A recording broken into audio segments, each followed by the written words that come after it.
Hey, what's up, everybody?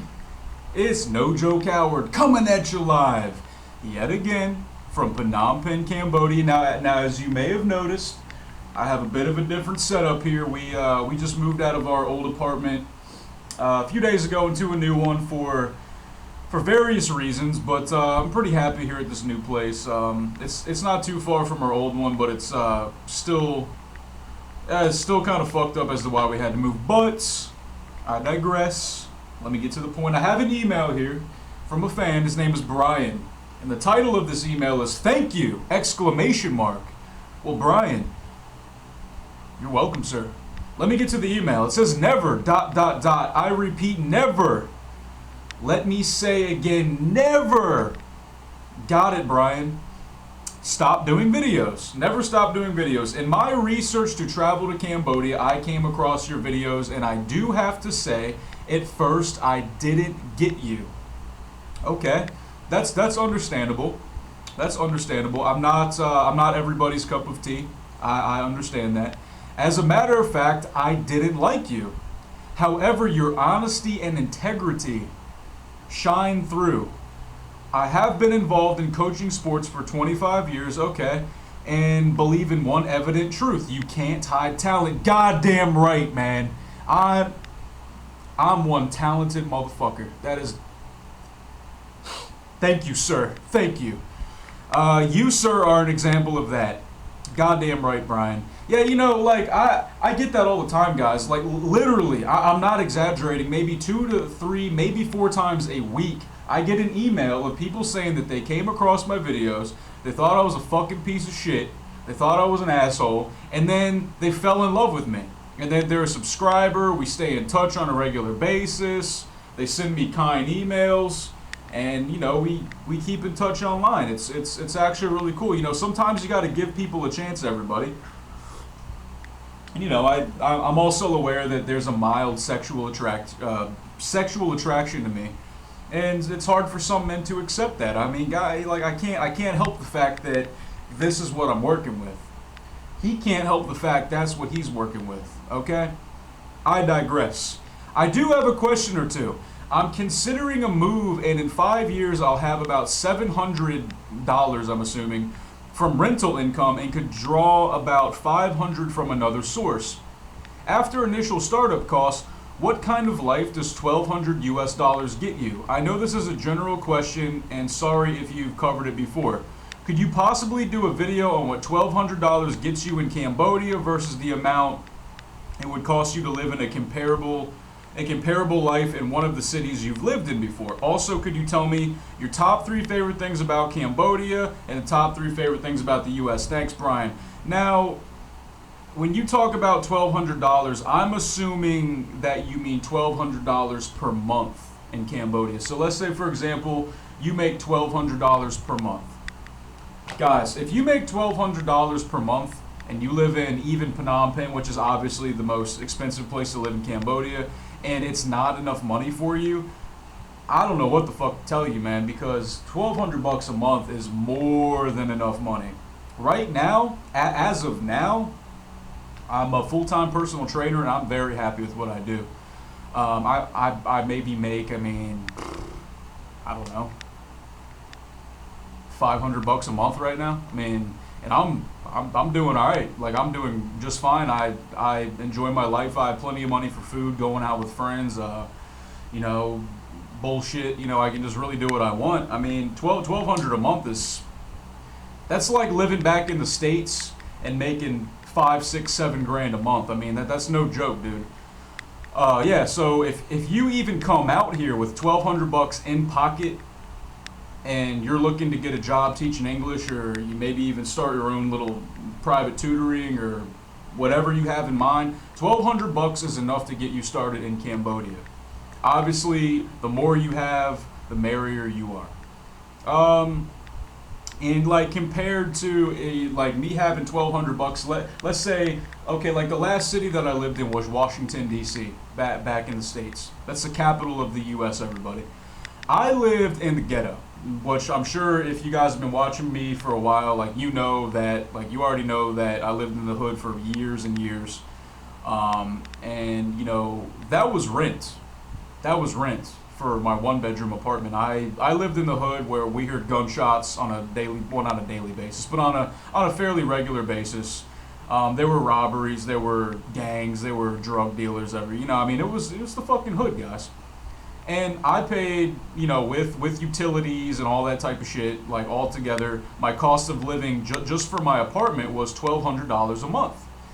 And that didn't include my car payment. That didn't include, food. It didn't include gas for my truck. It didn't, include any kind of like going out money. Like that was just for my apartment, guys, in the hood. So you can imagine how much it would cost in the nice part of town in Washington D.C. And it's can be 3, 4, 5,000 a month for a one bedroom. That's no joke, man. So yeah, I mean.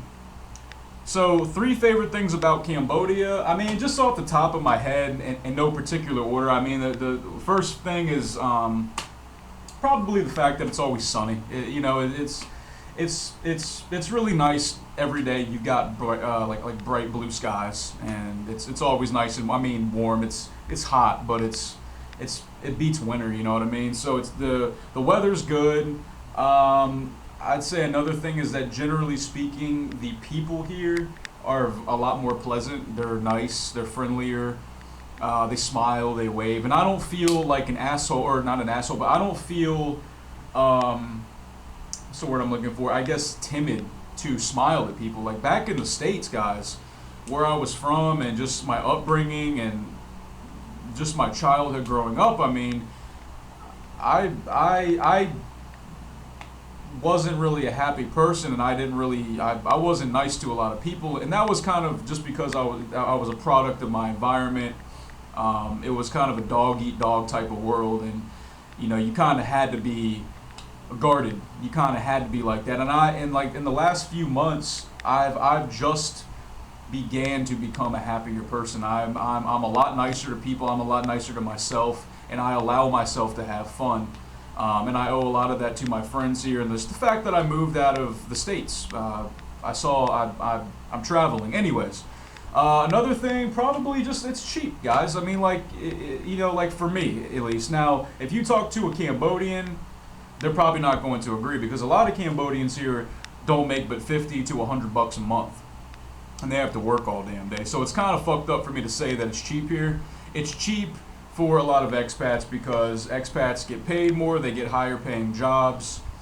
But to be fair, I'm an entrepreneur here now, and I'm a personal trainer, and I only train other expats. I don't train Khmer people simply because none of them have approached me.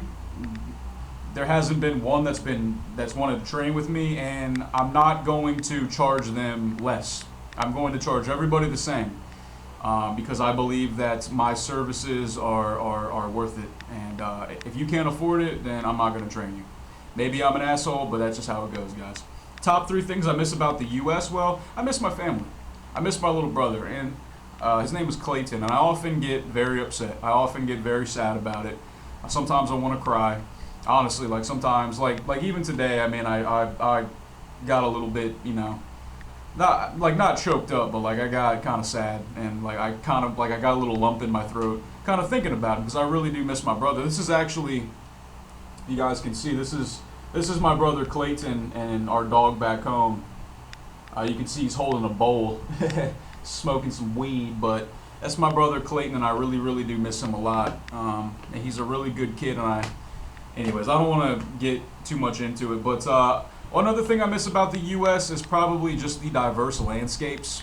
You got the deserts, the mountains, the Great Plains, the oceans, the big cities, the forest and the woods and all that. So I really do miss that. Like Cambodia is it's all tropical. It's all jungle and just palm trees and rice fields. And it's beautiful, but it's not very diverse geographically or geologically.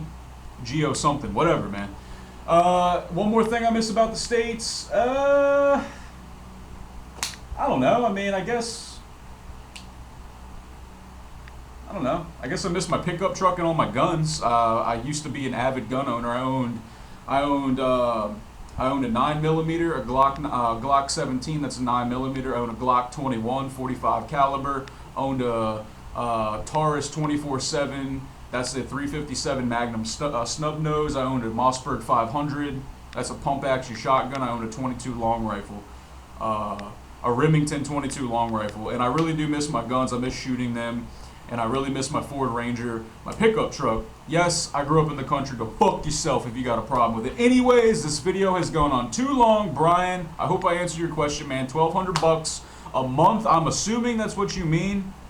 A month out here is plenty, but if you're coming here with only $1,200 in hand, yeah, it's gonna be enough. But dude, don't go out partying every single night at these expat hostels every single night and staying at these expensive hotels and expect that shit to last you, because it's not. I'm telling you, man. I've known plenty of fans that have come out here with thousands of dollars and the shit's gone in a couple of fucking weeks because they're paying $50 a night for a hotel, which is outrageously expensive in Phnom Penh. You can get a guest house for $5 to $10 a night. I mean, $5 with a fan, or like maybe 6 or 7 with an AC, and that's obviously a lower end. And obviously, if you're going out getting fucked up every night, spending $10-15 on a meal, which is still insane. Like, you can easily eat here for a couple bucks a meal, easily. So anyways, guys, I'm No Joke Howard. Email me at nojokestriking@gmail.com. That's nojokestriking@gmail.com, bitches. It was a pleasure speaking to you. Peace.